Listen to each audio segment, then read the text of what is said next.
প্রিয় ভাই ও বন্ধুগণ, সামনে পুলিশের অনেক সার্কুলার আসছে, আপনারা এটা জানেন। তবে সার্কুলার আসলেই কি হবে? আপনাকে ফিজিক্যালি ফিট থাকতে হবে, কারণ মাঠ পরীক্ষা হবে। আপনাকে কিন্তু ফিজিক্যাল ইন্ডুরেন্স টেস্টে টিকতে হবে।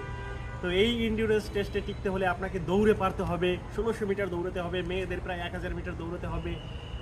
তাছাড়া আপনাকে সিট আপ, পুশ আপ, তারপরে এবার দড়ি ধরে ওঠা, অনেক ধরনের কিন্তু ফিজিক্যাল যে একটা প্র্যাকটিস কিন্তু হবে। এটা আপনারা জানেন, এসআই সার্জেন্টেও হতো, কনস্টেবলেও হয়, আপনাদের এএসআইতেও হবে।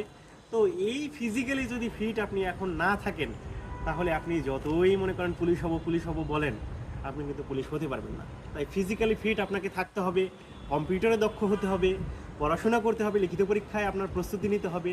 তো এই সামগ্রিকভাবে প্রস্তুতিটা পুলিশের একটু সবসময় একটু প্রেশারের, আপনাকে সামগ্রিকভাবে এগোতে হবে, অনেক প্রেশার নিয়ে আপনাকে এগোতে হবে। তো এইটা যদি এগোতে চান, আপনাকে কিন্তু একটা গাইডলাইনে থাকতে হবে, অথবা নিজে মোটিভেটেড থাকতে হবে, নিজে দিক নির্দেশনায় আগাতে হবে। আমার লিখিত পরীক্ষার কোর্সগুলোও কিন্তু চলমান। যদি আপনি ভর্তি হতে চান, আমাকে মেসেজ করবেন। ভালো থাকুন, সুস্থ থাকুন, সবার জন্য শুভকামনা।